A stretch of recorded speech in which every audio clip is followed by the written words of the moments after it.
దేనికి ఇది సింబాలిక్ అనేటువంటిది.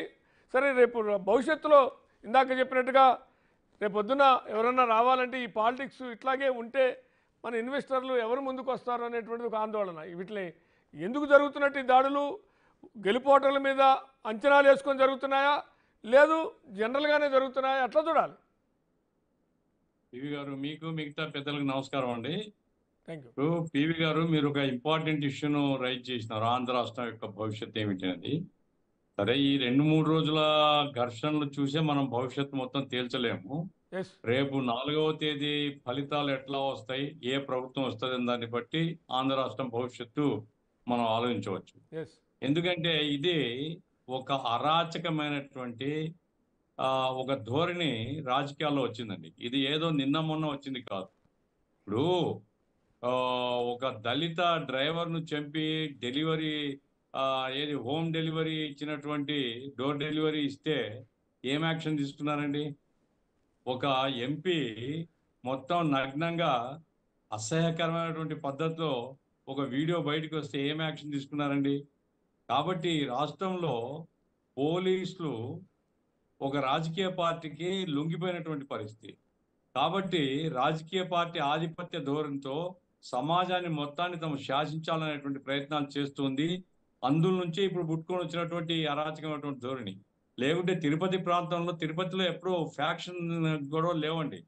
అయితే ఇప్పుడు ఆ క్యాండిడేట్ మీదనే అతనేమి మంది మార్గాలతో పోవడంలే, అతనేదో ఒకరో ఇద్దరు పోయి అదేవి స్ట్రాంగ్ రూమ్స్ చూస్తున్నారు, ఎక్కడైతే బాక్సులు పెట్టినారో అవి. అది నేరమా ఏమన్నా? అదేం పోలింగ్ కు సంబంధం లేదు, ప్రజలకు సంబంధం లేదు. ఒక క్యాండిడేట్ గా సహజమైన ఆందోళన, ఒక రూమర్ వచ్చినప్పుడు పోయి చూడడం, అట్లా టోన్ మీద హత్యా ప్రయత్నం చేయడం అంటే అసలు ఎంత ధైర్యము, ఎంత బలుపు, ఎంత అహంకారం ఉండాలండి. పోలీసులు నిర్లజ్జ. ఎందుకంటే ఈరోజు నేను టీవీ ఛానల్స్ చూశాను, ఆమె అతను ఏదైతే దెబ్బలు తిన్నాడో అతని భార్య అక్కడ రోడ్డు మీద కూర్చొని చెప్తుంది, ఎస్పీ చెప్తున్నా అంట, 4వ తేదీ తర్వాత యాక్షన్ తీసుకుంటాం. ఎందుకు ఉండాలండి ఆ ఎస్పీ? ఆ స్టార్లు గిర్లు పక్కన పెట్టి రాజీనామా ఇచ్చిపోవాలి అట్లాంటి ఎస్పీ. ఏం చేస్తున్నాడు డీజీపీ? కొత్తగా వచ్చినాడు, కొత్తగా పాతగా ఏమనండి, ఒక్కరోజు డ్యూటీలో చేరినా కానీ లా అండ్ ఆర్డర్ని కంట్రోల్ చేయడం అనేది ఈ రోజు నేర్చుకోవడం కాదు, నేర్చుకునే పైకి వచ్చింటారు వాళ్ళు. కాబట్టి లా అండ్ ఆర్డర్ను ఐరన్ హ్యాండ్తో డీల్ చేయాలా అనేటువంటి ఒక కమిట్మెంట్ ఉంటే ఇవి జరగవు. పల్నాడులో ఏందండి, నేను తమాషనా వరుసపెట్టి గ్రామాల మీద దాడులు చేస్తారా, ఓటర్లను కొడతారా? ఏం చేస్తుంది పోలీసు, లోకల్ పోలీసు? అక్కడి నుంచి 2-3 సిఐల్ని ట్రాన్స్ఫర్ చేసింది ఈసీ. అయినప్పటికీ ఇంత అరాచకం ఉందంటే నిజంగా ట్రాన్స్ఫర్లు కూడా లేకుంటే ఇంకెంత అరాచకం ఉండేదో అర్థం కాదు. కాబట్టి పోలీస్ యొక్క రాజకీయ పార్టీకి లొంగి ఉండే ఈ పరిణామాలు ఇక్కడ అక్కడ కాదు. ఎందుకు వ్యవస్థలు అనేటువంటివి న్యూట్రల్ గా ఉండకుండా అధికారులు వ్యవస్థలు ఏవైతే ఉంటాయో, అది పోలీస్ వ్యవస్థ, ఇతర ఇంటెలిజెన్స్ వ్యవస్థ, లేకుంటే మీరు అన్నట్టు ఏవైనా సరే ఎలక్షన్ కమిషన్ సంబంధించిన ఇవన్నీ ఎందుకు ఈ రకమైనటువంటి నిర్లిప్తతకి, లేకుంటే నిర్లక్ష్యానికి, లేకుంటే నిర్లిప్తత కాదు, చేతన అవుతుంది. కానీ రాజకీయ బాస్, పొలిటికల్ బాస్లు ఏది చెప్తే దానికి లొంగి ఉండాలా?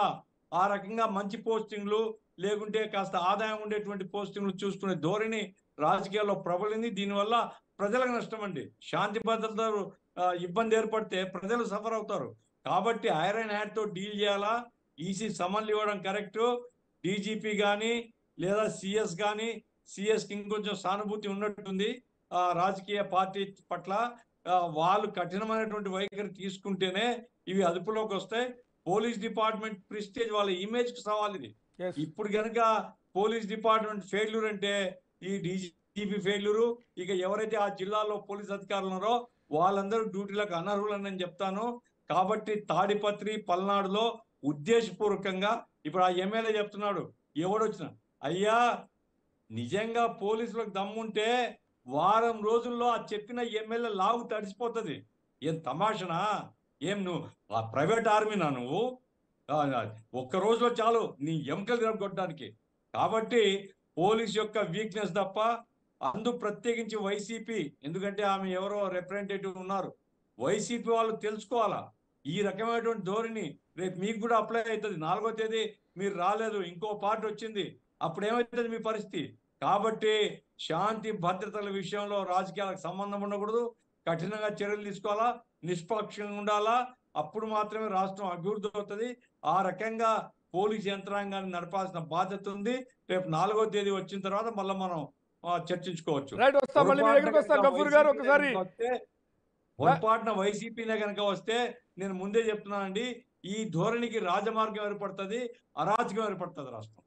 రైట్, మాణిక్యరావు గారు, అంటే ఈ దాడులు అనేది గెలిపోవటములు, లేదంటే పోలింగ్ రోజు